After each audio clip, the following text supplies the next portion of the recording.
now it's time to go ahead and start building or cutting down a case, and hopefully everything goes as planned and so on. I have my main camera set up so I can listen to music while doing so, and it's gonna be a time lapse as usual, so hopefully it's gonna go great.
Okay, it was once a case and now it's in pieces.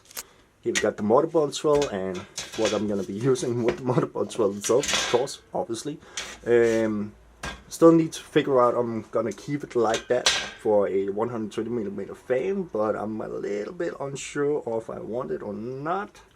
Just a thought. Here's some spare pieces which is left over, and there should be some LED RGB kind of stuff that was in the front. Not really sure what I'm gonna do with that, but am gonna figure out something. So anyhow guys, this is what I have for now. Hope you guys enjoyed this video, and I will see you guys in the next one.